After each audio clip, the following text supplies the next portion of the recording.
Friends, welcome back in my channel AR active study. आज हम करेंगे क्लास 9 की साइंस बुक का chapter 1 matter in our surrounding. ये हमारा पार्ट 3 है। इससे पहले हम पार्ट 1 और पार्ट 2 देख चुके हैं। पार्ट टू में हमने पढ़ा था characteristics of particles of matter. हमारी पहली कैरेक्टरिस्टिक थी particles of matter have space between them, और हमारी सेकंड कैरेक्टरिस्टिक थी particles of matter are continuously moving. ये थी हमारी 1.2.2। तो आज हम करेंगे 1.2.3 particles of matter attract each other. ये हमारा 1.2.3 है।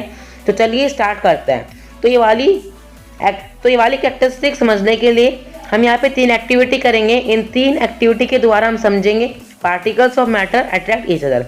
जो पार्टिकल्स हैं मैटर के, वे आपस में एक दूसरे को अट्रैक्ट करता है। तो चलिए स्टार्ट करते हैं। हमारी एक्टिविटी 1.6 है, play this game in a field, make 4 groups and form human chains as suggested. हमें यहाँ पे गेम खेलना है और 4 ग्रुप बना लेना है। उसके बाद आपको एक जो फर्स्ट ग्रुप है हमारा, वो क्या करेगा, आपस में एक दूसरे को यहाँ से कस के पकड़ लेगा। जैसे आप देख रहे हो, हमें यहाँ पे एक फोटो में ही पकड़ रखा है। कुछ इस तरीके से वो ग्रुप आपस में एक दूसरे को कस के पकड़ लेगा। जो सेकेंड ग्रुप होगा वो आपस में एक दूसरे के हाथ पकड़ लेगा।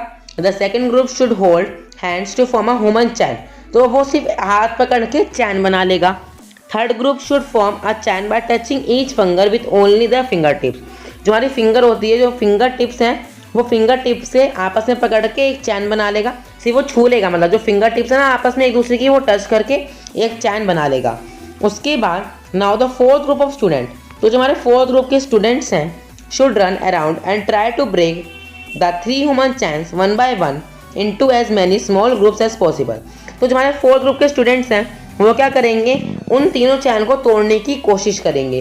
तो उसके बाद हमें यहाँ पे लिखा हुआ है, इफ वी कंसीडर, अगर हम मान लें हर एक स्टूडेंट को पार्टिकल ऑफ मैटर, कि जो हर एक स्टूडेंट है वो पार्टिकल है मैटर का, then in which group the particle had each other with the maximum force. तो इनमें से कौन से ग्रुप में जो पार्टिकल्स हैं वे ज़्यादा फोर्स के साथ आपस में है। तो हमारा फर्स्ट ग्रुप में उन्होंने आपस में दूसरे को कस के पकड़ रखा है, तो उन्हें तोड़ना बहुत मुश्किल हो जाएगा। तो इससे हमें पता चलता है कि अगर हम उस वाले जो ग्रुप है उसको मैटर मान लें, तो उन्होंने आपस में एक दूसरे को बहुत अच्छी तरह अट्रैक्ट कर रखा है। तो चलिए अब करते हैं एक्टिविटी 1.7। एक्टिविटी 1.7 में हमें यहाँ पे एक आयरन नेल लेनी है, एक piece of chalk and a rubber band. तो आपने तीनों चीज़ें ले ली। इन तीनों चीज़ों को लेने के बाद हमें इन्हें तोड़ने की कोशिश करनी है, हैमरिंग, कटिंग और स्ट्रेचिंग।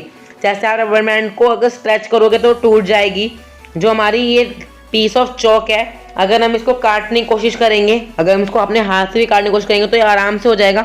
और हमारी आयरन नेल मतलब लोहे की कील, अगर इसे काटने की, तोड़ने की, खींचने की, तो ये बहुत मुश्किल होगा, क्योंकि जो इसके पार्टिकल हैं वे एक दूसरे को अट्रैक्ट कर रहे हैं। तो इस वाली एक्टिविटी में समझ में आता है, जो आयरन नेल के पार्टिकल्स है वे एक दूसरे को अट्रैक्ट करते हैं। तो चलिए अब करते हैं एक्टिविटी 1.8। एक्टिविटी 1.8 में हमें यहाँ पे एक पानी की टंकी खोल लेनी है। Try breaking the stream of water with your fingers, और जिसमें से जो पानी बहेगा उससे हमें काटने की कोशिश करनी है अपनी फिंगर से। Were you able to cut, क्या आप उसको काट पाओगे? नहीं। आप कभी कभी करके भी देखते होंगे, जो पानी की टंकी है उसके नीचे से हम ऐसे वाटर, जैसे पानी बह रहा है तो हम इसके नीचे से ऐसे अपनी उंगली करते रहते हैं, अपनी फिंगर से कट करने की कोशिश करते रहते हैं, पर हम इसे नहीं काट पाते, क्योंकि इसके जो पार्टिकल्स हैं वे एक दूसरे को बहुत अच्छी तरह अट्रैक्ट कर रहे हैं। तो इन तीनों एक्टिविटीज़ से हमें पता चलता है, the above 3 activities 1.6, 1.7 and 1.8 suggest, हमें पता चलता है that particles of matter have force action between them. जो पार्टिकल्स ऑफ मैटर हैं उनके बीच में फोर्स है, मतलब एक दूसरे को ज़्यादा अट्रैक्ट कर रहे हैं। This force keeps the particle together, जो ये फोर्स है ये पार्टिकल्स को एक साथ रखता है। The strength of this force of attraction varies from one kind of matter to another, मतलब ये फोर्स कोई एक तरह का नहीं है। जैसे आयरन नेल में ज़्यादा फोर्स है, जो हमारी पीस है, पीस ऑफ चॉक, उसके अंदर कम फोर्स है, उसे हम बहुत ईजिली तोड़ देंगे। तो जो उसके पार्टिकल्स उनके अंदर कम फोर्स है, तो इनके अंदर अलग अलग तरह का फोर्स है। तो इसी के साथ हमारी कैरेक्टरिस्टिक्स पार्टिकल्स ऑफ मैटर की कंप्लीट हो जाएंगी। ये हमारी थर्ड कैरेक्टरिस्टिक थी। तो हमने यहाँ पे तीनों कैरेक्टरिस्टिक कंप्लीट कर ली है पार्टिकल्स ऑफ मैटर की। तो इस वीडियो में बस इतना ही। अगर आपको मेरी वीडियो अच्छी लगी हो तो चैनल को सब्सक्राइब करना, वीडियो को लाइक, शेयर एंड कमेंट करना। Thank you for watching.